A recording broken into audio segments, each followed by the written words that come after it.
Open చేయగానే ఒక ఊరు, ఊరి చివర ఉన్న ఒక ఇల్లు. ఆ ఇంట్లోంచి ఒక మనిషి బయటకొచ్చి ఒక కారెక్కి వెళ్ళిపోయారు. గైస్ ఇది నేను చెప్పగానే మీలో కొంతమంది ఊరు అనగానే పల్లెటూరిని, కొంతమంది సిటీని ఊహించుకొని ఉండుంటారు. కొంతమంది ఇల్లు అనగానే రేకులిల్లు, పెంకుటిల్లు, డూప్లెక్స్ హౌస్ ఏదైనా ఊహించుకొని ఉండుంటారు. అండ్ నేను మనిషి అన్నాను గానీ ఇది మేలా, ఫీమేలా అనేది చెప్పలేదు. టైమ్ పీరియడ్ అయితే అసలే చెప్పలేదు. 90సా, 70సా అని. కానీ మీరు నా వర్డ్స్ ఊహించుకోగానే ఒక విజువలైజేషన్‌తో కూడిన ఇమాజినేషన్ వచ్చే ఉండుంటుంది. ఇప్పుడెందుకురా ఈ సోదంతా అంటారా? ఇక్కడ ప్రతి ఒక్కళ్ళకి ఒక సెపరేట్ ఇమాజినేషన్ ఉంటుంది. ఎంత గ్రాండ్‌గా విజువలైజ్ చేయగలిగితే అంత గ్రేట్ డైరెక్టర్ అవ్వడానికి స్కోప్ ఉంటుంది. అందుకే ఒక కాలేజ్ స్టూడెంట్ గూండాయిజంకి ఎదురు తిరిగే 'శివ' అనే ordinary story extreme visual capabilities ఉన్న 'రామ్ గోపాల్ వర్మ' గారు తీశారు కాబట్టే ఒక పాత్ బ్రేకింగ్ ఫిల్మ్ అయింది 'శివ'. ఈ పేరు ఒక సెన్సేషన్.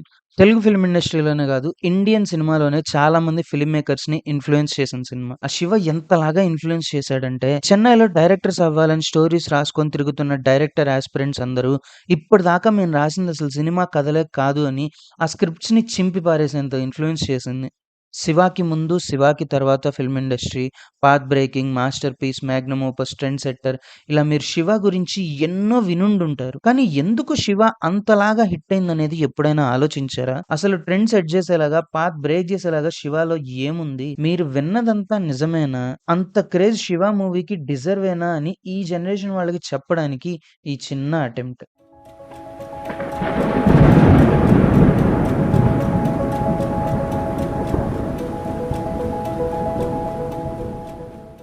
స్టోరీ పరంగా చూసుకుంటే నా వరకు ఒక కాలేజ్ స్టూడెంట్ సొసైటీలో ఉండే గూండాయిజంకి ఎదురు తిరగటం అనేది కామన్ పాయింట్. బట్ ఆ స్టోరీకి మూవీ మేకింగ్‌లో 'ఆర్‌జీవి' గారు ఇచ్చిన ట్రీట్‌మెంటే 'శివ' మూవీని ఈ రేంజ్‌లో నిలబెట్టింది. Starting from poster itself 'Shiva' is a path breaking. 'శివ'కి ముందు వరకు తెలుగు ఫిల్మ్ ఇండస్ట్రీలో పోస్టర్స్ మీద టైటిల్స్ అన్నీ యెల్లో కలర్‌లోనే ఉండేవి.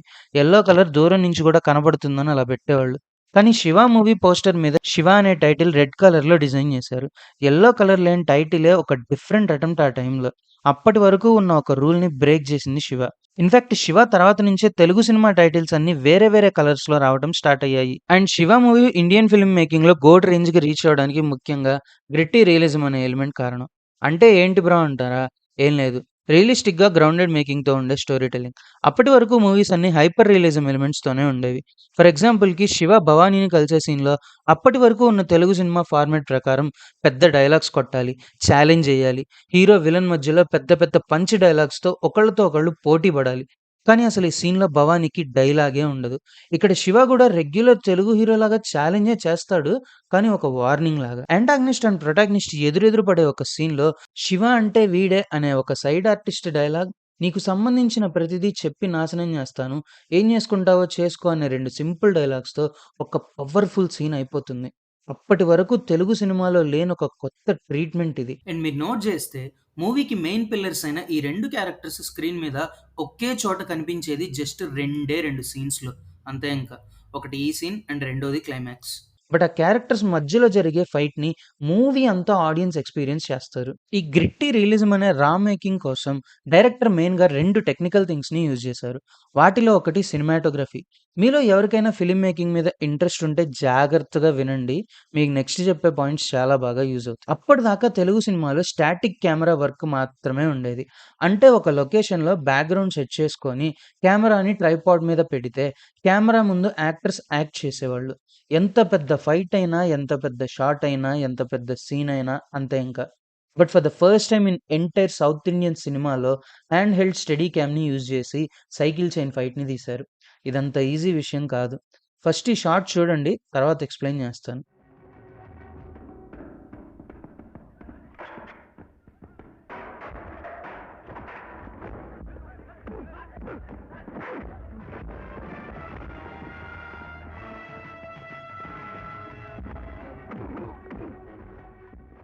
ఇదే సీన్‌ని ట్రైపాడ్ మీద కెమెరా పెట్టి యాక్టర్స్ దాని ముందు పరిగెత్తితే ఆడియన్స్ మీద అంత పెద్ద ఇంపాక్ట్ ఉండేది కాదు.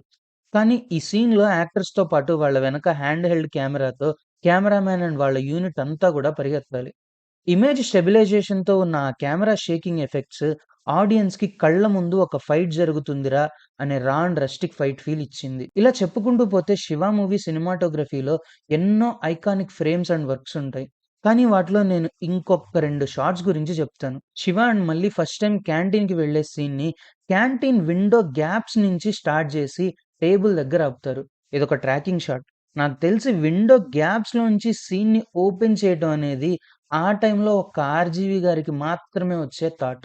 ఇలాంటి షాట్సే ఆడియన్స్‌ని రియాలిటీ ఫీల్ అయ్యేలాగా చేశాయి. రెండోది నా వరకు ఒక ఐకానిక్ షాట్. చిన్నాని చంపడానికి భవానీ మనుషులు వెంటబడే సీన్‌లో ఒక పెద్ద వాల్ మీద షాడోస్‌ని చూపించే షాట్ ఉంటుంది.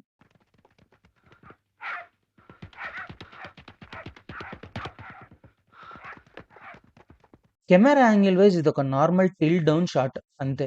స్టోరీ టెల్లింగ్ వైస్ ఇది చాలా బ్రిలియంట్ క్రియేటివిటీ వర్క్. డైలాగ్స్‌తోనే గాదు, విజువల్స్‌తో గూడా మూడ్‌ని ఎలివేట్ చేశారు 'ఆర్‌జీవి' గారు. ఆడియన్స్‌లో ఫియర్ అండ్ యాంగ్జైటీ పెంచడానికి ఈ హ్యూజ్ షాట్స్‌ని యూజ్ చేశారు. 'షో బట్ డోంట్ టెల్' అనే ఒక ఫిల్మ్ మేకింగ్ సేయింగ్‌కి ఈ సీన్ కరెక్ట్ ఎగ్జాంపుల్‌గా సరిపోతుంది. ఎందుకంటే స్టోరీ టెల్లింగ్ త్రూ విజువల్స్ అనే ఒక new kind of film making ఇది. బ్రో ఈ రెండే కాదు బ్రో. నాకు నచ్చిన ఇంకొక కెమెరా యాంగిల్ గురించి గూడా చెప్తాను. సోదనుకోకుండా కొంచెం వినయ్ బ్రో. 'శివ' కీర్తి పాపతో సైకిల్ మీద వెళ్ళే సీన్‌లో ఒక లో యాంగిల్ షాట్ ఉంటుంది. పెడలింగ్ స్పీడ్‌ని చూపిస్తారు. ఇప్పుడున్న బైక్ చేసింగ్ సీన్స్‌లో ఇలాంటి షాట్స్ మీరు చాలా చూసుండుండొచ్చు. కానీ 1989లో పెడలింగ్ స్పీడ్‌ని ఆడియన్స్‌లో దొరుకుతాడా? లేదా? అనే సస్పెన్స్‌ని బిల్డ్ చేయడానికి హీరో స్ట్రెంగ్త్ చూపియడానికి ఈ పెడలింగ్ షాట్స్‌ని వాడారు. ఇది నా ఫేవరెట్ షాట్. ఇందాక గ్రిట్టీ రిలిజం కోసం 2 టెక్నికల్ థింగ్స్‌ని వాడారు అని చెప్పాను గదా! వాటిలో ఫస్ట్‌ది సినిమాటోగ్రఫీ అయితే రెండోది sound effects and sound mixing. Without sound ఎఫెక్ట్స్‌తో 'శివ' మూవీ సక్సెస్‌ని ఇమాజిన్ జేయలేము. రీసెంట్‌గా ఒక పాడ్‌కాస్ట్‌లో ఎక్కడ వాయించాలో గాదు, ఎక్కడ ఆపాలో తెలిసినవాడు మ్యూజిక్ డైరెక్టర్ అని 'ఇళయరాజా' గారి గురించి చెప్పారు డీఎస్‌పీ. ఇది నేర్చుకోవాలి అనంటే మీరు 'శివ' మూవీని చూస్తే చాలు. Through out the movie every 10-15 seconds silence ఉండేలాగా చూసుకున్నారు. ఎందుకో తెలుసా? నిశ్శబ్దం ఎంత భయంకరంగా ఉంటుందో చూసావా? అందుకే మీరెంత సైలెంట్‌గా ఉంటే మర్డర్ అంత వైలెంట్‌గా ఉంటది.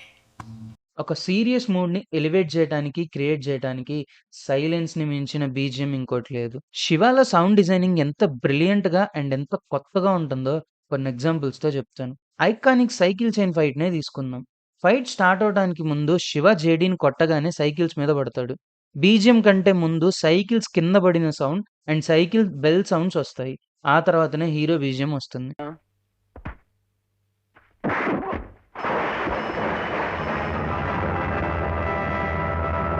నేను 'అర్జున్ రెడ్డి' మీద చేసిన వీడియోలో చెప్పాను. సీరియస్ మూడ్ ఎలివేట్ అవ్వడానికి Sandeep train horn, track sound, bus horn లాంటి నేచురల్ సౌండ్స్‌ని వాడారు అని. 'శివ'లో ఉండే ఐకానిక్ సైకిల్ చైన్ ఫైట్‌లో కూడా ఇదే కైండ్ ఆఫ్ మ్యూజిక్ ప్యాటర్న్ చూడొచ్చు. 'శివ' సైకిల్ చైన్ తెంపగానే పళ్ళ చక్రం తిరిగే సౌండ్‌నే సీరియస్‌నెస్ ఎలివేట్ అవ్వటానికి యూజ్ చేసుకున్నారు.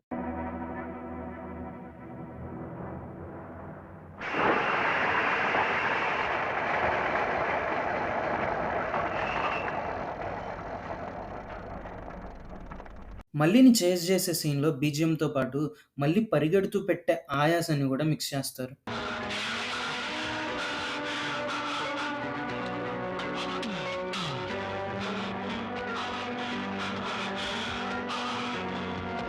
డ్రమాటిక్ బీజీఎమ్స్‌తో పాటు నేచురల్ సౌండ్ మిక్స్ ఆడియన్స్‌లో రియలిస్టిక్‌నెస్ ఫీల్ అయ్యేలాగా చేశాయి. నా వరకు మోడర్న్ డేలో తీసే ప్రతి సినిమాలో ఏదో ఒక సీన్‌లో, ఏదో ఒక షాట్‌లో లేదంటే ఏదో ఒక మూలన అయినా సరే 'శివ' మూవీ రిఫరెన్స్ గాని, ఇన్‌ఫ్లూయెన్స్ గాని ఉంటుంది.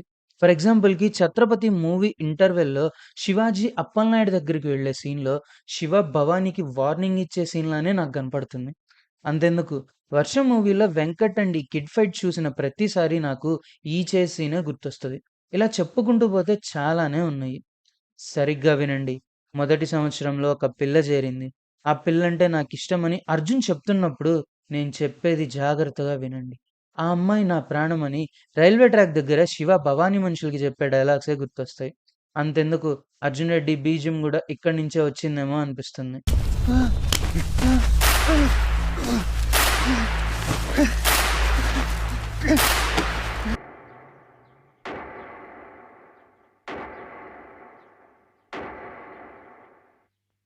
ఇవన్నీ ఒకెత్తు.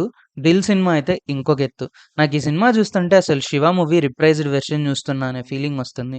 మిడిల్ క్లాస్ ఫ్యామిలీలో నుంచి వచ్చే ఒక కాలేజ్ స్టూడెంట్, కాలేజ్ గొడవలు, హీరో సిటీలో ఉండే గూండాయిజంకి ఎదురు తిరగటం.